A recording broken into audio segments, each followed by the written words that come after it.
Esta é uma mensagem do Ministério Reconciliados com Cristo.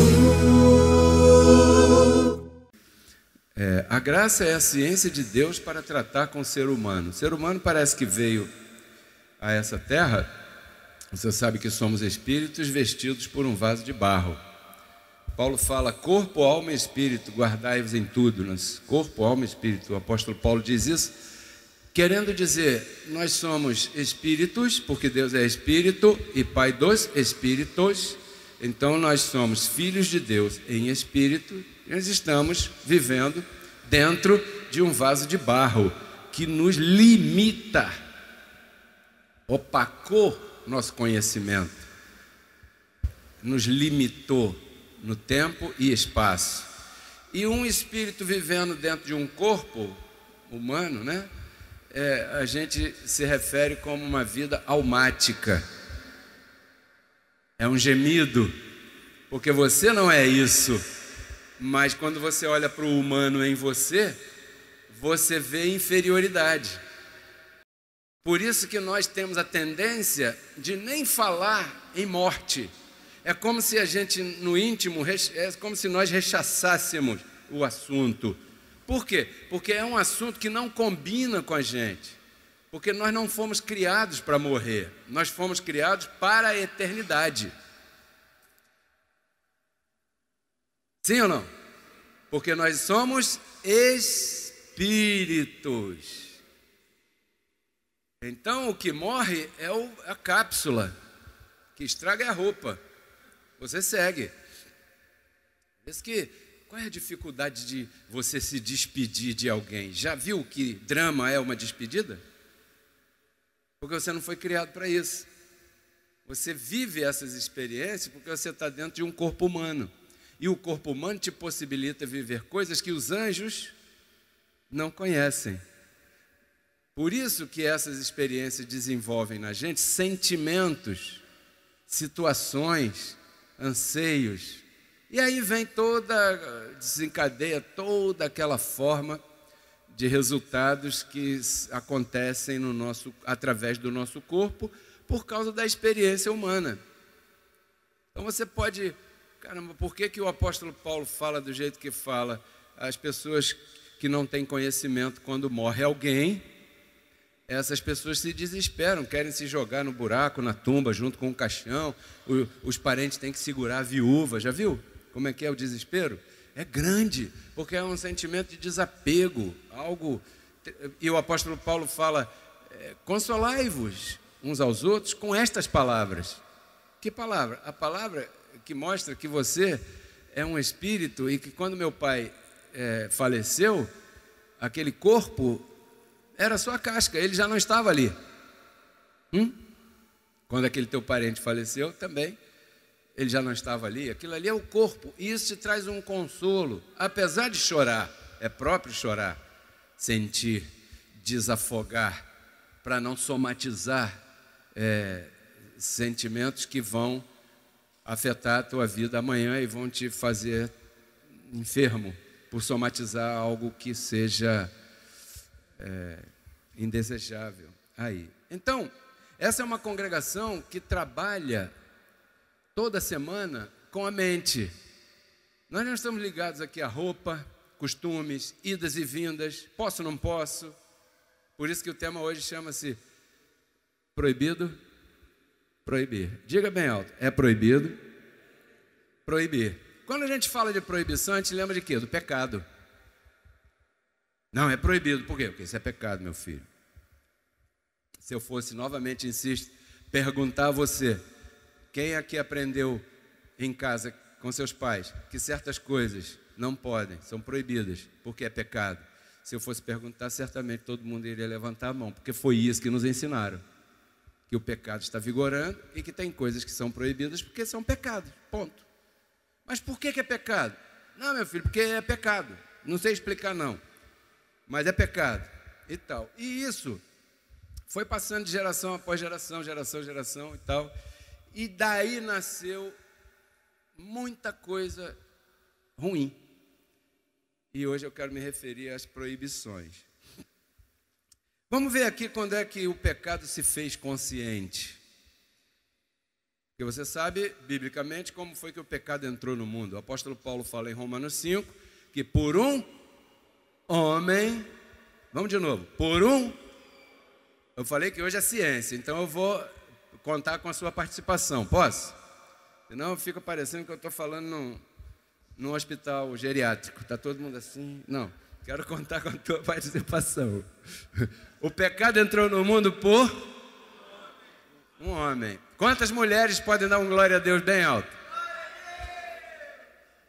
As mulheres não sabem disso.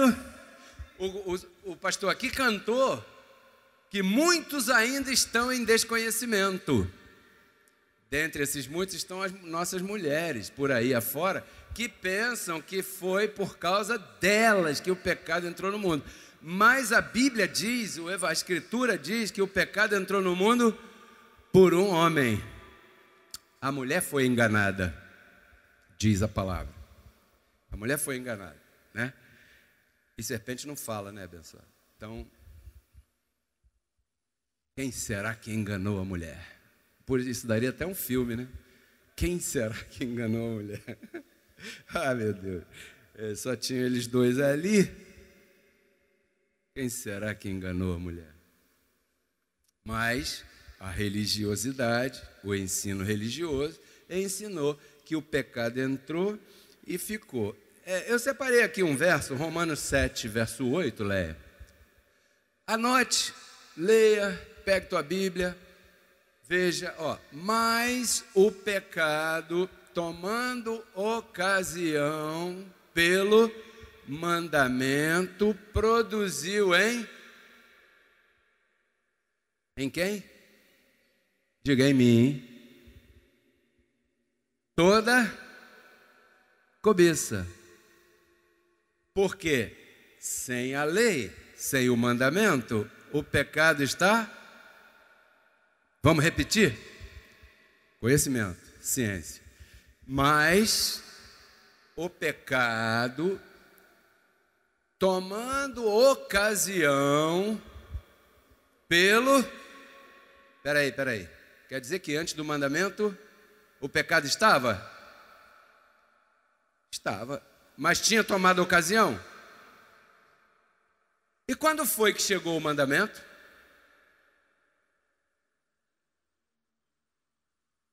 Na lei de Moisés no Monte Sinai. Ali chegou o mandamento. Não havia mandamento. Portanto, sem a lei, o pecado está... então Adão não pecou? Sim, porque havia uma lei para ele. Qual foi a proibição de Adão? Não faça aquilo. Sim ou não? Sim. Então, quando ele desobedeceu, ele feriu essa lei. Mas no que se refere a 10 mandamentos, ou 613 mandamentos, que é o correto, se referir, não 10, né? Como dizem por aí, são 613. No que se refere a esses mandamentos da lei de Moisés, eles não existiam. Então, o pecado só tomou ocasião quando chegou o mandamento. Porque sem o mandamento, não há pecado. Você recebe essa palavra? Diga assim bem alto, sem mandamento não há pecado. Então, o que o mandamento fez? Primeira coisa, tomou ocasião. O pecado tomou ocasião. O mandamento fez com que o pecado tomasse ocasião. O pecado estava ali, não tomou ocasião. Segundo, tomei consciência, porque produziu em mim toda cobiça. Até então não tinha produzido. Quem produziu a cobiça? Foi o pecado ou foi o mandamento? Biblicamente foi o mandamento. E agora?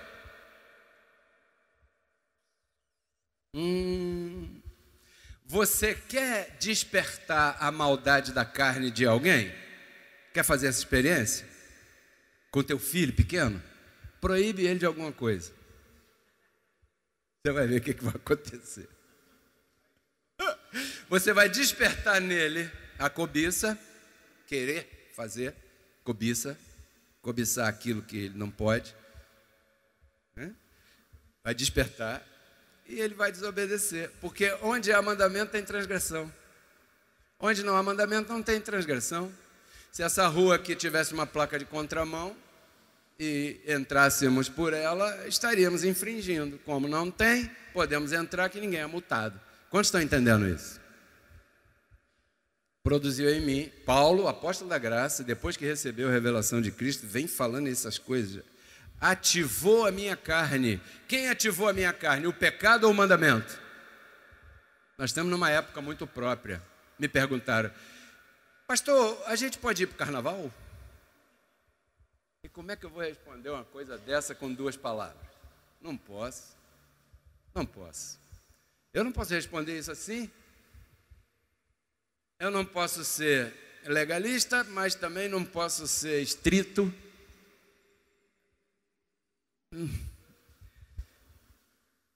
Conclusão aqui.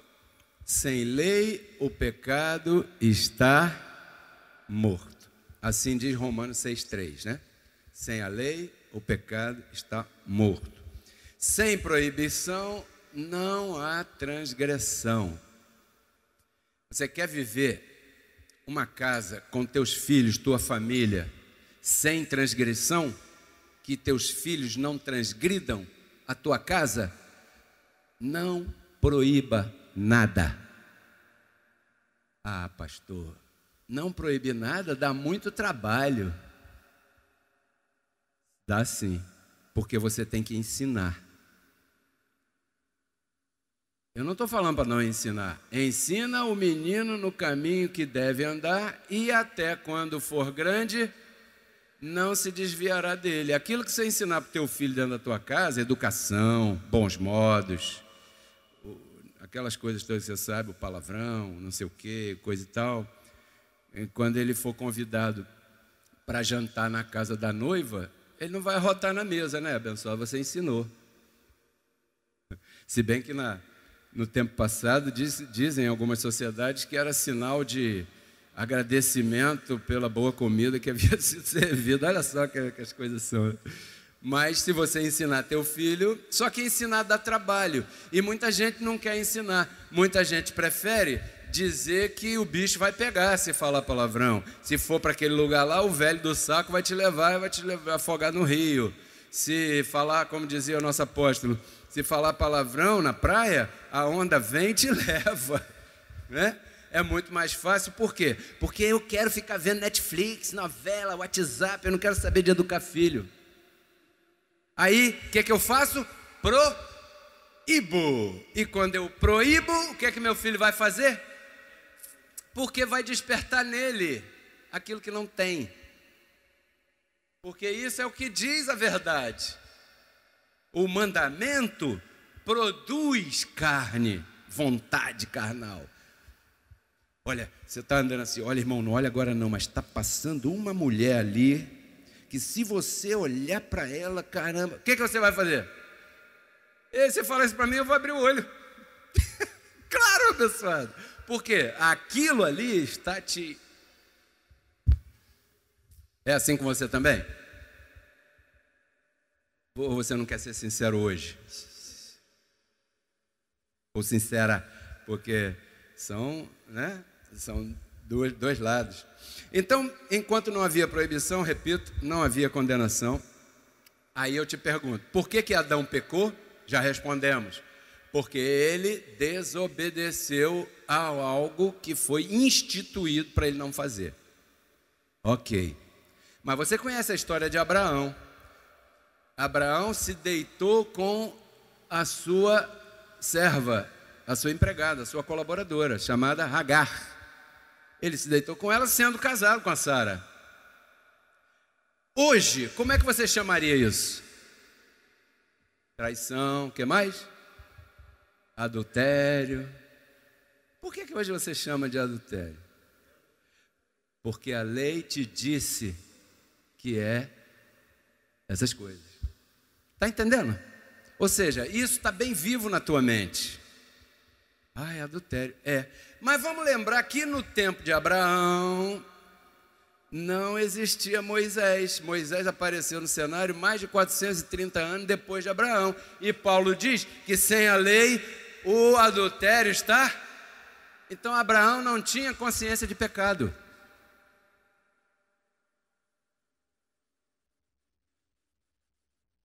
Está entendendo? Porque se tivesse, Deus teria dado a ele um castigo como deu a Davi, com a Batseba, a mulher de Urias. Sim? Mas não. O anjo falou para Abraão: põe essa mulher para fora com seu filho. O quê? E esse anjo era do diabo? Não, da parte de Deus. É claro que essa atitude gerou uma confusão danada. Daí nasceu Ismael, que briga com Isaac até hoje. É bomba para um lado, tiro para o outro. Lá no Oriente Médio você sabe que esse é o fundamento dessa briga aí. Então, vindo o mandamento, ensinaram para nós, né? E isso calcou nossa mente, carimbou, imprimiu, impressionou, impregnou. Tanto impressionou que eu perguntei como se chamaria isso hoje, e você respondeu muito bem. Hoje isso aí se chamaria adultério. Pois é, hoje você conheceria isso como adultério, né? E isso fez em nós um sentimento de culpa. Isso nos deu um sentimento de culpa. Por isso todos nós em algum momento carregamos um sentimentozinho de culpa por alguma coisa que você fez e tal. E esse sentimento de culpa produz em nós muitas coisas inconvenientes que vêm atrapalhando nossa vida. Se eu tivesse feito isso e aquilo naquela hora, hoje eu não estaria assim. Se isso e aquilo outro, eu tivesse decidido não me divorciar, hoje eu não estaria assado. Se eu tivesse me divorciado naquele tempo, então hoje eu não estaria assim ou assado.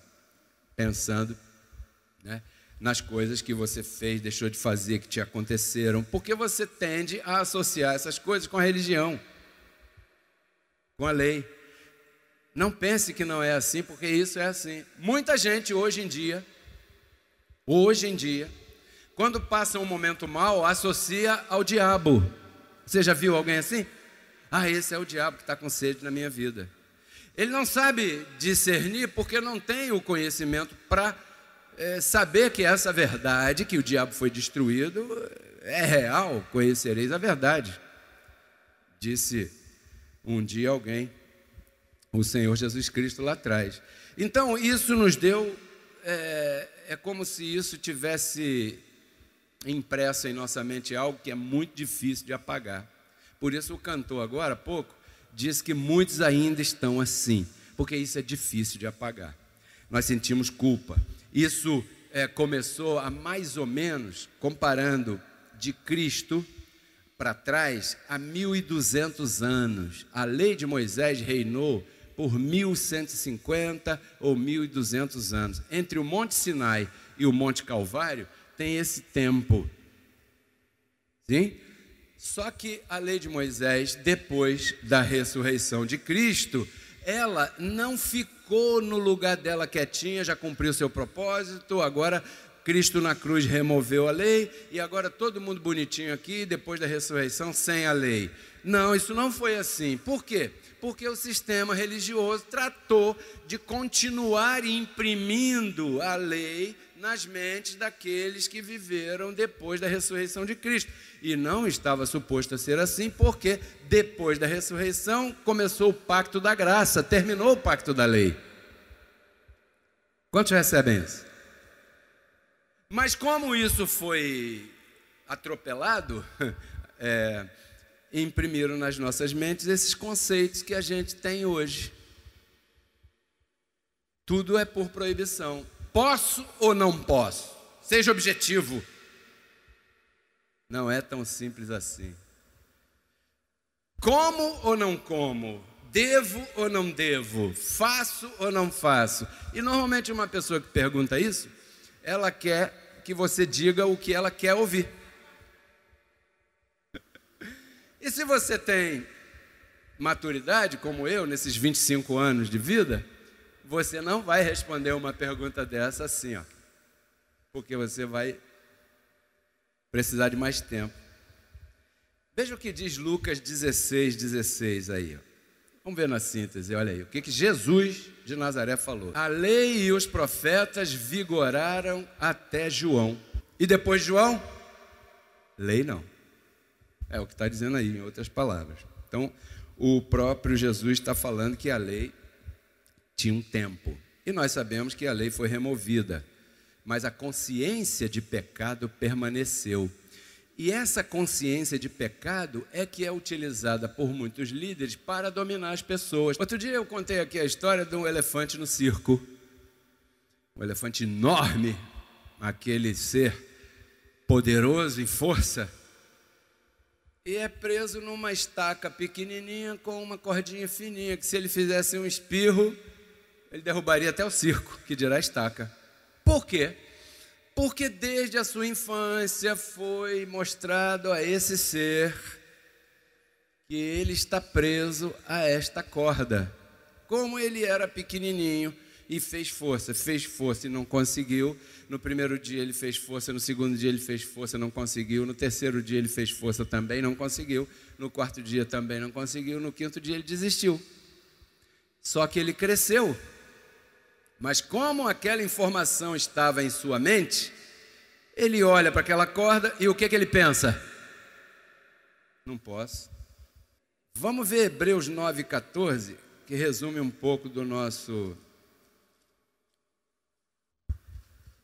nossa função aqui. Diz assim, ó: quanto mais o sangue de Cristo, o qual mediante o Espírito eterno se ofereceu a si mesmo, sem mancha a Deus, limpará vossas consciências de obras mortas. A igreja é uma agência do reino. Você está chamado a entrar aqui e ouvir uma palavra que venha limpar a tua mente das obras mortas. Venha dizer para você: olha, a cordinha do diabo não existe mais. A cordinha da proibição não existe mais. Você é mais poderoso do que aquilo que disseram para você. Você pode. Diga, eu posso. Então esse é o nosso trabalho. O nosso trabalho se resume nisso: convencer as pessoas de que o sangue de Cristo é mais poderoso do que a lei de Moisés, do que tudo aquilo que disseram para você até hoje. Porque, lamentavelmente, nos disseram aquilo que não é verdade. E por causa disso padecemos, sofremos, choramos, nos entristecemos durante muito tempo. Até que um dia o Senhor nos trouxe a um lugar desse e começou a me mostrar a minha verdadeira identidade. Eu sou mais forte do que essa cadeira. Sem querer me comparar a mim mesmo como um cavalo ou a um elefante, como queira escolher o animal aí da nossa preferência. Mas o que eu quero dizer é que você recebe a visita de um abençoado testemunha de Jeová de manhã num sábado, está entrando com seu pão quentinho para tomar aquele café gostoso com pão com manteiga. Aí está lá, vem aqui te conversar contigo e tal, essa revista aqui custa R$1. Eu falei, tá bom, eu te pago tua revista. Agora eu vou te dar aqui um CD que é de graça para você de presente. Ah, muito obrigado. Você é cristão, né? Eu falei, como você quiser me referir, eu creio em Deus. Ah, isso é bom, porque o diabo, você sabe que o diabo está ganhando o mundo. Eu falei, opa, está querendo conversar, né?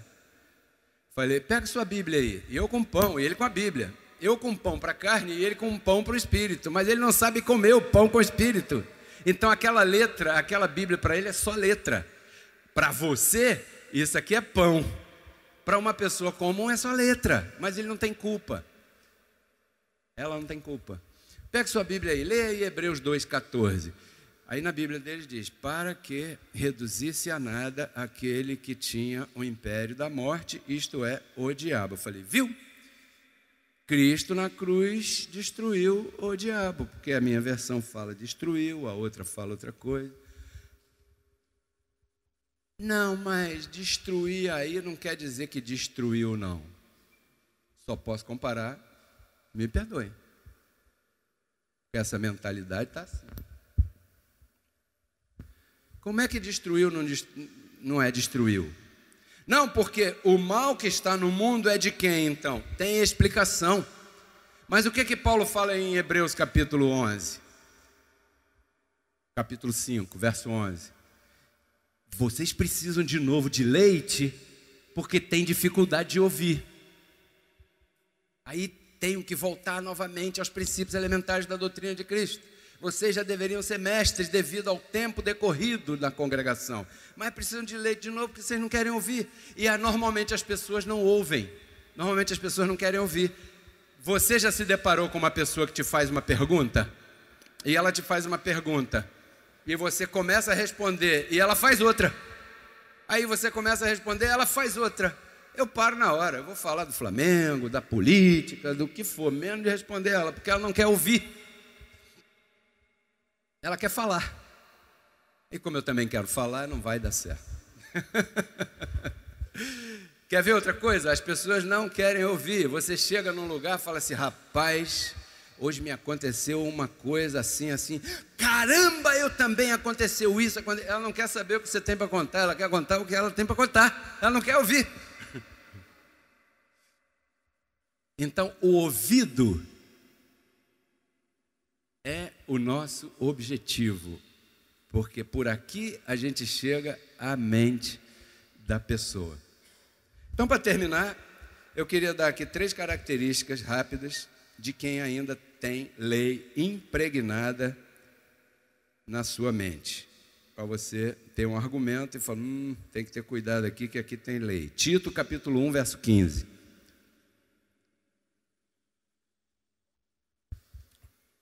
Pastor, eu posso ir para o carnaval? Todas as coisas são puras para os puros. Mas para os corrompidos e incrédulos, nada lhes é puro. Se o cara está a fim de se desvirtuar com a impureza sexual, não precisa do carnaval. Porque se ele está a fim, ele vai imaginar até com uma freira. Mas para os corrompidos e incrédulos, nada lhes é puro. Pois até sua mente e sua consciência estão... Quem corrompeu as mentes? Quem corrompeu as mentes? O mandamento. Está com medo de falar, é? Olha a religião, hein? Quem corrompeu as mentes? O mandamento. A proibição produz a carne em mim. Olha. Mas para os puros, Jesus falou isso em outras palavras. Ele falou assim, se teus olhos forem bons, todo o teu corpo será bom. Pronto. Só que isso aí para você falar para o teu filho, se você tem um filho adolescente, está afim de se vestir de mulher no carnaval, para você sentar com ele e explicar isso aqui, vai dar trabalho. Primeiro você tem que congregar, senão você não vai saber explicar para ele. Vai se enrolar todo, vai se enrolar toda, porque você vai ser um neófito. Sabe o que é neófito? Paulo falava para Timóteo, quando você for começar uma congregação, não dá o microfone para um neófito, porque ele vai fazer bobagem. Quem não congrega, não pode dizer que está em graça. Efetivamente, está em graça, mas não pode dizer que compreende, porque se ele não souber explicar isso aqui, ele não compreendeu nada. Você só compreendeu aquilo que você é capaz de explicar. Amém? 1 mais 1. Você é capaz de explicar isso? Então você entendeu que 1 mais 1 é 2. Agora isso aqui, você só entendeu se você for capaz de explicar. Por isso que eu digo, traga papel e caneta e escreva.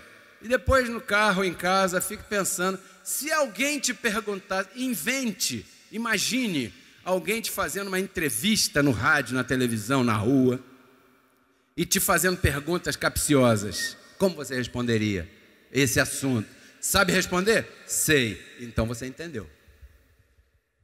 As pessoas me escrevem no WhatsApp, olha pastor, nós estamos começando uma congregação em graça aqui em tal lugar. Eu falo assim, quanto tempo vocês estão ouvindo graça? 3 meses. Eu falei, não faça isso. Vocês vão ser envergonhados pelo sistema religioso. Porque tem que ter tempo para ouvir e limpar a consciência de pecado.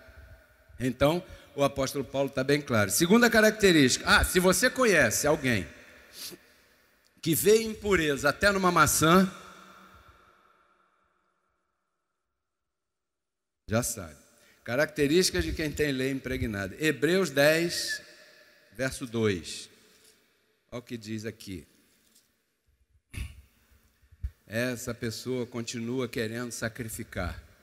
De outra maneira, cessariam de ser oferecidos os sacrifícios, pois os que fazem o sacrifício tributam este culto, limpos uma vez, já não teriam mais consciência de... Quando Jesus entrou na fila para se batizar, o que João Batista falou? Esse aí é o Cordeiro de Deus que veio para quê? Tirar o pecado do mundo. Jesus falou na última frase na cruz, está consumado. Então, o Cordeiro de Deus foi à cruz, deu a sua vida em resgate de muitos, disse está consumado, tirou o pecado ou não tirou?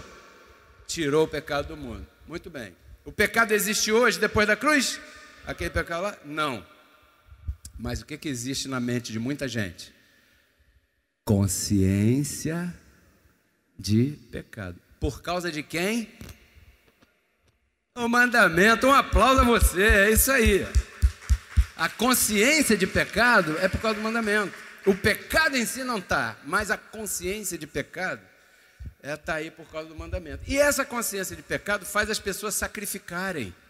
Por isso é que as pessoas, quando eram do sistema religioso, você, falando contigo agora, dava até as meias para o pastor, dava o carro, dava a casa, dava o dinheiro do salário inteiro e tudo mais. Eu conheço pessoas que têm empresa e que quando entraram em determinado lugar aí e começaram a crer naquela forma de doutrina, chamaram o contador para que o contador da igreja descontasse 10% da empresa lá no balanço. Por isso, por quê? Porque tem uma consciência de pecado. Eu estou devendo. Deus, será que Deus está zangado comigo? É por isso que eu estou passando por isso. Senhor, puxa vida. E não olha para as suas próprias atitudes, que muitas vezes nós mesmos nos metemos os pés pelas mãos e fazemos um monte de besteira e depois corremos para a igreja para o pastor orar para a gente, para livrar a gente das coisas. Não é assim que nós somos? Porque nós somos seres humanos. Somos espíritos, né? Mas estamos vestidos por uma carne ruim, debilitada. E essa tem consciência de pecado. E o último verso, 1 Timóteo 4, diz assim, mas o Espírito diz, aí é o Espírito com E grande, está falando de Deus. Quando é Espírito com E minúsculo, o que é mesmo, hein? Comportamento, doutrina, ensinamento, tá? É pequeno. Quando é grande, Deus. Mas Deus diz claramente que nos últimos tempos, alguns apostatarão da fé. Paulo está falando que começou um trabalho em graça, quando Cristo apareceu para ele no caminho a Damasco, e ele diz, caramba, eu já estou perto de ser sacrificado, mas eu fui fiel, cumpri a carreira, batalhei o bom combate, mas guardei a fé. Mas ele sabia o que iria acontecer com a igreja. Ele estava implantando o ensinamento da fé. E a igreja da Galácia recebeu, a igreja de Éfeso recebeu, de Tessalônica recebeu, de Corinto recebeu, de Colossos recebeu, e todo mundo recebeu naquela região. Paulo trabalhava ali, mas Paulo tinha opositores, e você sabe quem são, né? Quem eram e quem são aí atualmente. Então, essas pessoas, sem o apóstolo que defende a bandeira, sem alguém que lidere, sem alguém que seja a liderança naquele momento, ele sabia, alguns apostatarão da fé, alguns vão voltar para aqueles lugares de onde saíram. Por quê? Porque vão ouvir espíritos, agora com E minúsculo, espíritos enganadores, que dizem que não tem que congregar, que dizem que não tem que semear. E essa pessoa tem a capacidade de fazer alguém apostatar da fé. Se você concorda comigo, dê um aplauso ao Senhor aí. Escutando O WhatsApp, Facebook, Instagram, outras coisas quaisquer que sejam, espíritos enganadores, e doutrinas de demônios, que esse já é um outro caso. Doutrina de demônio é aquele que ensina que o demônio tem força. Doutrinas de demônios, que o demônio pode... Tem lugar aí que o demônio dá até entrevista. Por aí. Doutrina de demônios. A pessoa não conhece nada, a verdade está assim acuada. Droga, dívida, enfermidade. Caramba, eu vou na igreja. Aí chega lá o pastor, que é o cara, para muita gente, começa a colocar: você está assim porque na tua casa o demônio entrou e está fazendo, sapateando lá em cima do teu marido, do teu filho, da tua não sei o que e tal. E a pessoa acredita. Por quê? Porque ela tem consciência de pecado. Quem ativou a consciência de pecado? Se essa pessoa tivesse sido ensinada a ela que o mandamento terminou na cruz e ressurreição de Cristo, essa consciência estaria suja ou limpa? Por isso é que Paulo fala: limpa consciência. Limpa consciência é uma consciência livre da lei. Limpa consciência não é aquela pessoa que faz um monte de besteira e depois, em nome da suposta graça, diz assim: eu sou livre, tenho limpa consciência. Essa pessoa está mal interpretando o evangelho e ela vai colher. Questão de tempo. Limpa consciência significa uma consciência livre da lei. Hello! Imitando a José Luiz no hello.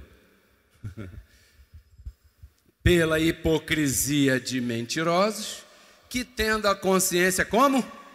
Cauterizada, com uma crosta grossa que envolve a consciência e não deixa nada penetrar. E o verso 3 diz assim, o próximo verso, né? Eu acho que está aí, diz assim: proibirão casamento. Eu não sei se você conhece alguém que proíbe casamento, né?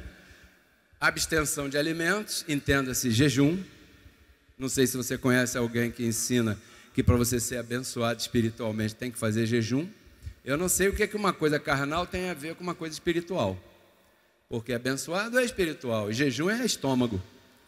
Você deve sim fazer um jejum se você quiser melhorar a silhueta, sair da zona de conforto do teu matrimônio, por exemplo. Aí o jejum vai. Mas a abstenção de alimentos que Deus criou para que com ação de graças participassem deles todos os crentes e os que conheceram a verdade.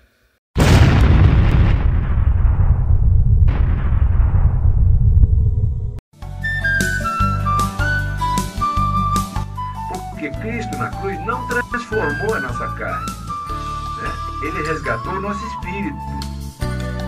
A Bíblia diz que Deus estava em Cristo reconciliando consigo os seus filhos, né? E nos entregou a palavra da reconciliação. E a palavra da reconciliação é essa que nós pregamos, abençoado.